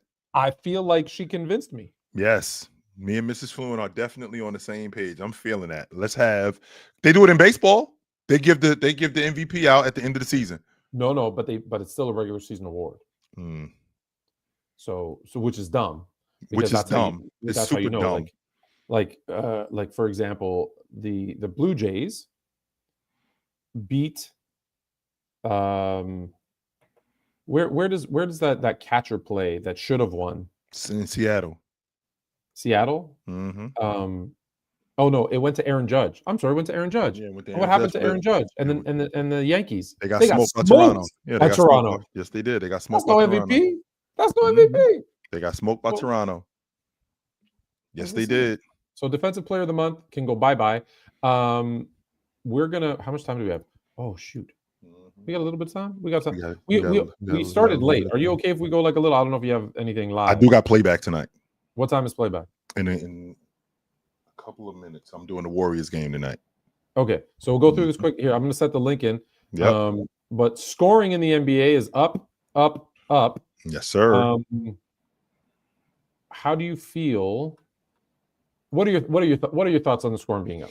I think it's great. To be honest with you, I think it's great for the game, Tone. I mean, you have said this to me numerous times, and this is the main reason why the NBA changed it in the 2000s, because nobody wanted to watch 81 to 76 games. Nobody wanted to watch 91 to 85 games. Nobody wanted to watch that. Even though some of the defense was some of the most beautiful basketball, nobody wanted to watch that. The game was too slow. It was too monotonous. Nobody wanted to watch that. They wanted to see score. They wanted to see more scoring. They wanted to see more offensive production. Well, you're getting that now. And that's one of the main reasons why ratings are up. And I think that we get to see these players, Luka, not just Luka, but some of the better players in the league that we didn't even know about that are really good, like Austin Reeves. I didn't know Austin Reeves was this good. I didn't know Jaylen Brown was that good. to come to find out that Jaylen Brown is pretty fucking awesome.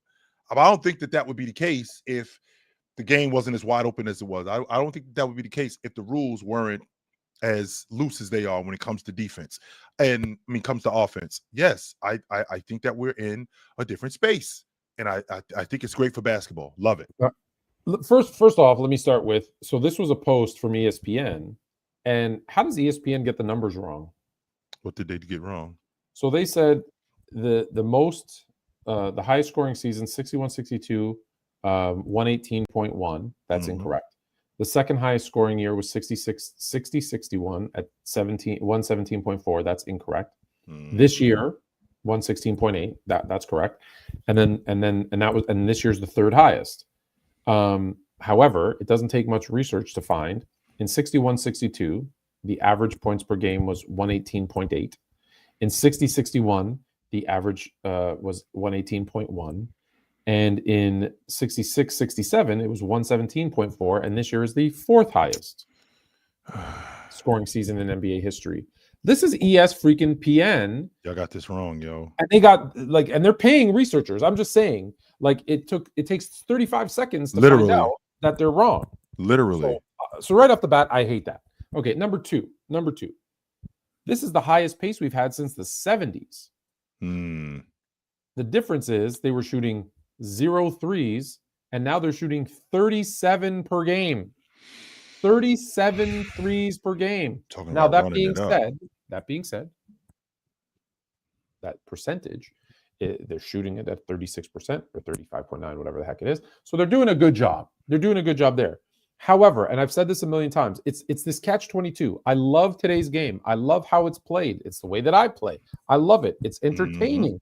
And let's not forget, this isn't a sport. This is entertainment. Defense is beautiful, but no one wants to watch defense, so they say, forget it.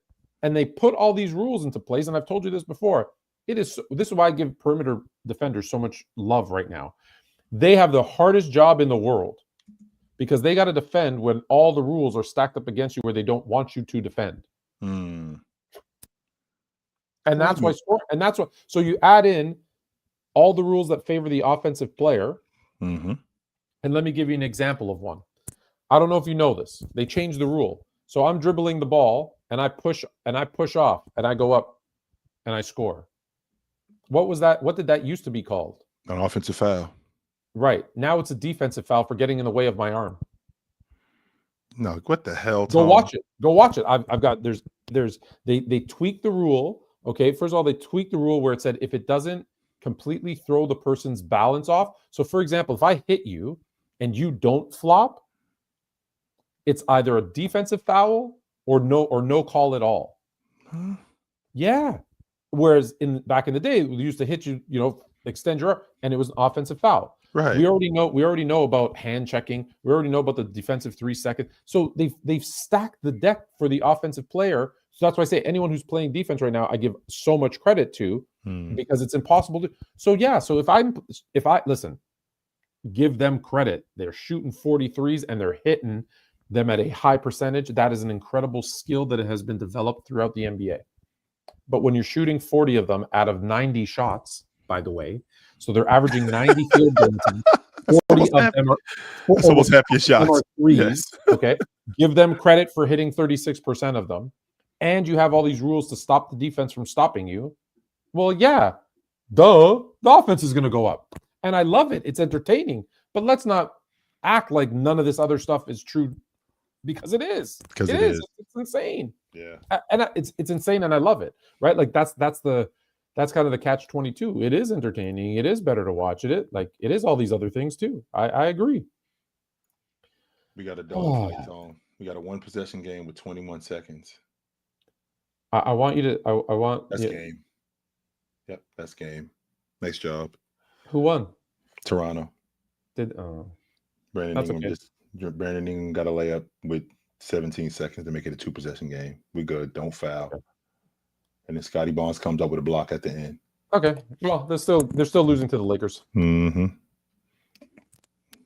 Nice job, I told you they'd lose back to back. I just picked the wrong team. I picked New York and Portland. It was Charlotte and Portland. So they're still 2-1. They're still 1-2 in that 3-game stretch. and then they're going to lose to the Lakers. So, that being said, someone's here who's going to tell us how Mike Vrabel should be coach of the year. And when he says that, just so you know, I'm warning him ahead of time. I'm going to mute you. You're allowed to talk basketball. Go ahead. Oh no, I'm going to talk about how JB's that guy. JB. I'm sorry. JB, my bad. I thought you go ahead. Go ahead. You go thought ahead. so, huh, Chill? You thought you had me there, huh, Fluent? You thought you had me there, huh? I thought nah. Do you know what Todd did? Chill. I want to ask Chill this because Chill's a JT guy. Is JB the guy now, Chill? If you think so. I love that. I love that answer. If you think so, okay. We can go with that. Sure. Absolutely. You just go with that, Chill. Yeah, if you want to go with that, sure, let's go with that. I'm already on record saying, I'm already on record saying, when Michael Jordan retired in 1993, I found out how good Scottie Pippen was. I did not know he was that good. I didn't think he was better than Jordan.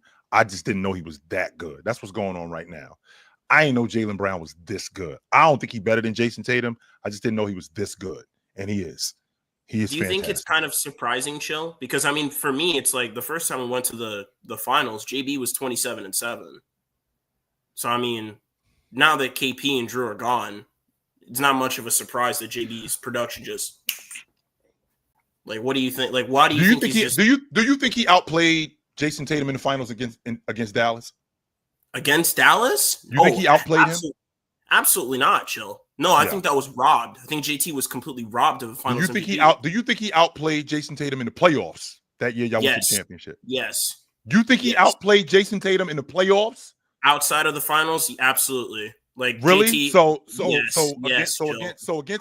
against Indiana to close out the series, those last two games when Jason Tatum went 30-10 and basically iced the game.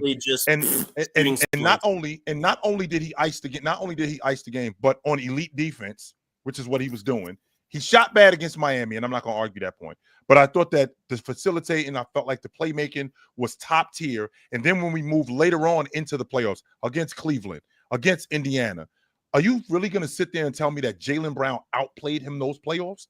Yes, absolutely. Chill, do you think that I'm gonna ask you a question because you asked me a serious question. Do you think that if Jaylen Brown doesn't hit that clutch 3 and force it into OT so we win in that game, do you think that like Jason Tatum was outplaying him in that instance? Which game are we talking about? I believe it was game 1. I could be wrong. I believe it was game 1. We hit that clutch corner 3 in to the force finals? OT. In the conference finals, yes, against Indiana.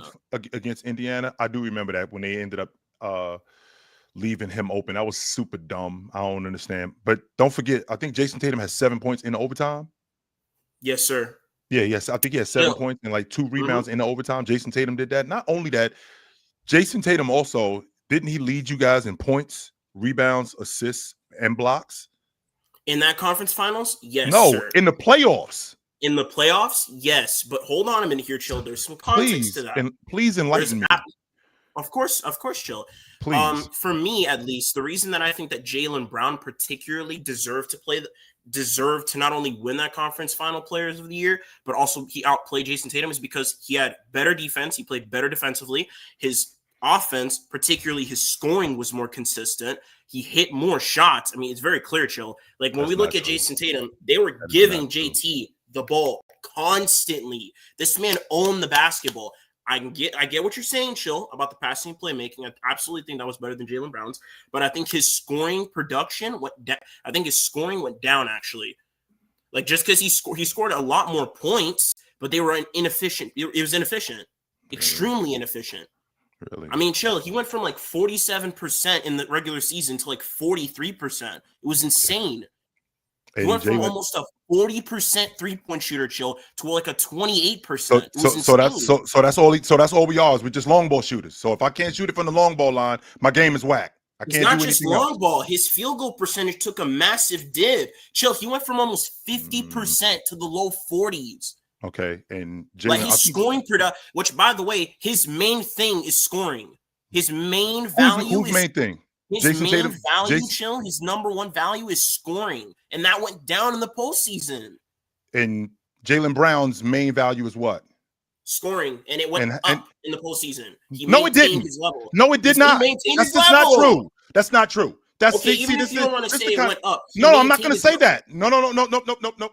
I'm not going to say. I don't. Even if I don't want to say that. The fact is that it didn't. That's a fact. It didn't go up in the playoffs. He scored better than JT though. If he scored better than JT, right? If this is what you're telling me that he scored it better than Jason Tatum.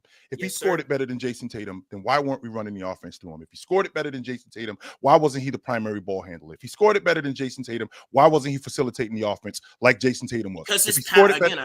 Because I already said, Chill. Jason Tatum's value in that postseason primarily was the passing and playmaking. It was the facilitation. So they gave it to him because he was the primary ball handler. It wasn't because, yo, JT, we're looking at you to go for 30 on like good efficiency. No, it's because Jason Tatum's passing and playmaking took a massive leap in the playoffs, a significantly higher leap than in the regular season. That's why he got the ball constantly. I want to make sure that that what you're telling me is legit logic. And the reason why I want to make sure that what you're telling me is legit logic, because there's no way that a guy wins the NBA championship and he takes a significant dip in the playoffs. Right, he takes a significant dip in the playoffs. So I want to make sure that I'm following this correctly. So in 2024, during the NBA championship, so we're clear. In 2024, during the NBA, because that's where we are. Jason Tatum. Here, Chill. I told you already that like Jason Tatum outplayed him in the finals. No, it's just okay. So all right. Okay, so let's get off the NBA championship then. Let's go to the conference championship in your estimation. All right, let's do that. Let's go to the conference championship. So in the conference championship, if I'm looking at you're muted, correctly, you're muted. Yeah, if I'm looking at these numbers correctly, I want to make sure that I'm looking at these numbers correctly. So in the conference championship, Jason Tatum, Jaylen Brown shot 51% from the floor. Jason Tatum shot 46% from the floor. Jaylen Brown shot 37% at the long ball line on less volume. Jason Tatum shot 30% at the long ball line. They both averaged. It's interesting that it's pretty bad, even though they both averaged around the same amount of points. So Jason Tatum. On how many shots? So I'm glad you brought that up. Let's discuss that. So on how many shots? Let's see here. Where are we? We are field goal attempts. Jaylen Brown took 8 less shots. He took 8 less shots. He took 9 less. He took 9 less 3-pointers than Jason Tatum. That's insane, Chill. Yeah, That's insane. He took 9. How many 3-pointers in total did he shoot? He only shot 27 threes in that series. That's it. 27. No, I mean in that game that you're talking about. Are you talking about the game? I'm talking about this. I'm talking about this. I'm talking about the overall series. This is what I'm talking about. 30% for 3 in the conference championship, Chill. So he shot 38% in the regular season. That's a massive dip. Yes, it is. And Jaylen Brown, 51%, 52% from the floor, 51.7 from the floor. Jason Tatum, 46%. So he's taking less shots. I mean, Jaylen Brown is taking less shots. Jason Tatum is taking more shots, and he's got more responsibility on offense. And on top of him having more responsibility on offense, since we on the subject, I think it's game 4. If the closeout game, I think it is, Jaylen Brown, he goes 29. Jason Tatum goes 26. He goes 13 rebounds. Jason Tatum goes 3 for 11 at the long ball line. Jaylen Brown goes 4 for 8. So that's really bad. That's horrid. I mean, Chill, I think I remember you explicitly saying this, Chill, that Jason Tatum was taking really bad, ill-advised threes. That he was kind of letting the defense off the hook. That Indiana Pacers. So this is what I'm thinking. This is what I'm thinking. So with Jaylen Brown being able to be in this role, I don't want Jaylen Brown to be gone. I don't want Jaylen Brown to get hurt. I'm able to see what Jaylen Brown looks like. I see what Jason Tatum looks like with Jaylen Brown. I'd love to see what Jason Tatum looks like without Jaylen Brown. So I can have a better idea of what these two guys, because you're telling me he outplayed him entirely in the Eastern Conference Championship because he shot better at the long ball line. I don't think so. It's not just that, by the way. I don't think that he played better defense. I don't think he shot better than. I don't think he played better defense. I don't think he shot better than him throughout the entire playoffs. I think that Jason Tatum is an all-around better player than him. He has proven it 100%. time and time. He has proven it time and time. Well, if you think that, then why are we having this conversation? No, what are we I'm doing just here? saying- What are we hold on a doing minute here? If you think Hold on a Jason minute. Tatum is better than him, why are we having this conversation? No, it's because I'm saying no. I'm challenging your viewpoint that you think that Jason Tatum all around throughout the post and throughout that season, the 24 season, was better than JB, and I don't think that's true. I think this has been demonstrated throughout the first round, the second round, and the third round. His scoring efficiency dipped. Chill. Not only did his scoring efficiency dip, this guy he was elite defensively. I'll give you that. He was an elite defender. He was rebounding, and his playmaking went up. Though I don't think, Chill, that in the meat potatoes of games, they were giving the ball to Jaylen Brown, and Jaylen Brown was executing, Chill. Jason Tatum wasn't. He wasn't executing. He was executing as a passer and playmaker, just not as a scorer. If I remember correctly, if I'm looking at game, they ended up getting blown out in game 4. And in game 3, I vividly remember game 3, where Jason Tatum was specifically at the top of the key, and not only at the top of the key, he was at the free throw line. At the free throw line, at a mismatch, giving him the ball at the free throw line, and he was consistently getting to the basket. With him consistently getting to the basket, that was that right there. And I don't think that, and I don't think he was great at shooting the basketball, but Jaylen Brown shot better in game 3. He did shoot better in game 3. Game 2, when they won, Jaylen Brown shot better in game 2. I mean, Chill. We're talking about a guy here in Jason Tatum whose main thing is scoring, and like that like your main thing is scoring, and like the efficiency of your scoring like takes a pretty big dip, Chill. I mean, even I've heard you say this on record, Chill, on record, that Jason Tatum, he's letting the defense off the hook. He's taking ill-advised bad threes when he really should just be getting to that mid-range, attacking the defense more. I've heard you make these claims, Chill. I don't think that Jaylen Brown is better than Jason Tatum. I've said this on multiple occasions. JT is the guy. You can't be a clearly he's not. Clearly he isn't to you, and the reason why he isn't to you is because you're challenging, and because you're challenging my logic that he shot better. Okay, which I'm not going to argue that, and I want my logic to be challenged. If I'm wrong, prove me wrong. Prove me wrong. But when I watch a dude who is responsible for as much offense as Jason Tatum is, who is responsible as their best facilitator, who is their best rebounder, who does all of these things, and the only thing that you're holding up against him is the fact that Jaylen Brown shot better than him, even though the defense was not keying on Jaylen Brown nearly as much as they were keying on Jason Tatum. The fact that that's what I'm dealing with is now you're telling me, well, he's better than him. He shot better than him. That's why he shot better than him. Because you didn't have the responsibility that I had. My claim, hold on. Let me just clean this up real quick. I understand exactly what you're saying. I don't, to be honest with you, I don't need you to clean it up. I understand exactly what you're saying. He shot better than him. He was better than him in those playoffs. He played better defense than him. He was better than him, which is just not true. He might have shot the ball. What do you think JT's main impact is on the basketball court? What do you think is his main thing? To play off the ball. Playing off the ball? I think he's a great transition player. I think he's a great transition player. I think he's a great one-on-one player. I think he's a damn good defender. That's what I think he is. So it's his score. So you're saying his scoring is like his main like threat as a player. Really is his scoring, I could get with that. I could get with that. You can get with that? Okay, Chill. When have we ever seen throughout NBA history, we've talked about players. When have we ever talked about a player where his efficiency has taken such a big dip in terms of his scoring? And we still say, yeah, he's better than this guy who's maintaining his scoring level and even challenging him at scoring. When have we ever said that? In 1988 with Magic and James Worthy. 1988, Magic and James Worthy, where his shooting splits were really bad. James Worthy was better. That's why he won the Finals MVP. None of us ever said that James Worthy was better than Magic. Oh yeah, no, I'm not saying JB's better than JT. That's I'm just saying JB played better in that postseason run. Throughout the first, second, and third round, finals came along, and then JT. Okay, I gotta wrap this up. We got one other person waiting, and Jay's got playback. Yeah, my bad. All I'm saying, Chill, is that JB played better from the first till third round. Finals, JT should have won that Finals MVP because he clearly played better than him. That's all I'm saying, Chill. I'm not saying JB is a better player than JT. It doesn't sound like it sounds to me like your argument is Jaylen Brown played better than him throughout the entire postseason. He played better than him except in the finals. That's what I thought he said. Just first through third round, and then finals, it's JT. That's all I'm saying. All right.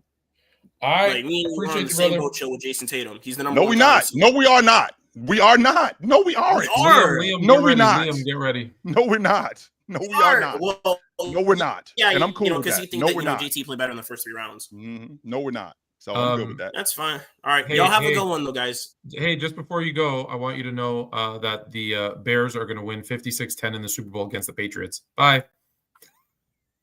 Hey, Tone, are the New England Patriots going to be in the bowl game? Is it ridiculous to think that the Patriots could be in the bowl game? It's not crazy. I don't think it's ridiculous at all. Kansas City might not be making the playoffs. Who's I going don't think they make. I'm on record saying I don't got Kansas City. I said this like 4 weeks ago. I said this a month ago. I don't got Kansas City making the playoffs. Yeah. I said that a Liam, month ago. Liam. I don't know who Liam is, but Liam has some great vinyl, by the way, too. By the way, what's up, Liam? Hello? oh, this is a different Liam. I don't know who you're talking about with the vinyl. My fault. Good. What's going on, brother? Number one, that was diabolical work about the Bears and the Patriots. That's diabolical. You think that's whack? I think it's whack that the Patriots have only suffered for 5 years after having countless Super Bowl contending rosters and championship wins. So it's not fair. Compared to me being a New Orleans fan having to sit there through hell. I just meant more that the Bears were going to beat them again in the Super Bowl like they did in '85. Yeah, if anyone deserves to like go and win the Super Bowl, it's the Bears. That's been a fan base that has been dying for a contender. You telling me? On top of me being a New Orleans fan, I can't bear to watch the game that's going on. I've been peeking in at the score and like we're up, but like it's just this is more me asking y'all what y'all think, and like if I feel any pushback on like what y'all are saying, then I'll like chime in. Where do you think the Pelicans are like need to go? Because like at this point, like it's like I'm in hell. I don't know where. Every time I talk to Liam. This is not the first time, Tone, that I've talked to Liam. I've talked to Liam, and it's almost like a couch session. Like just so you know, we got 3 minutes. Chill, 3 minutes, and the stream is going to end. Just so you know, we have 3 minutes, and the stream will end. Yeah, this is almost like a therapy session. This is almost like a therapy session for him. He wants me to give him some encouragement on. I've told you, top down, get rid of everybody and just blow it up, blow it up, and start over. Yeah, I want it to be known from like to anyone in chat that's going to sit there and like. And be like, oh my God, a Pelicans fan. I didn't know that they exist, or whatever. Yeah, we exist. It's just the Pelicans are so bad right now. We've gone into hiding. Like we don't want to show our face because it's terrifying. Ownership doesn't care.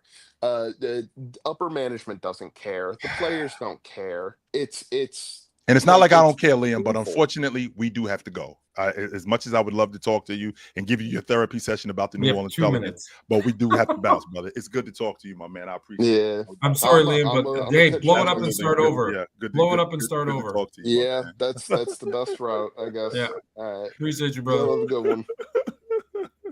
I hated to do that, and I'm really sorry, but we are at that time where you need to do what you got to do, and I got to do what I got to do, and we got to do. Oh, I kind of like this one. Maybe I'll stick with this one. You have 30 seconds to say what you say. Y'all know what time it is when y'all see me and my man Tony Tone every Tuesday night. Me and my man Tony Tone right here on the Sports Fluent Network and the Chilltown Hoops Network. We know what you know where to find us.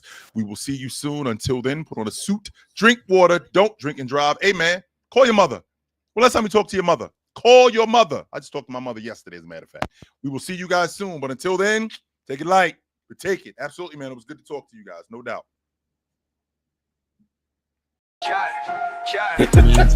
Fluent and chill, we call it how it's played from the field to the court. Every legend gets weighed.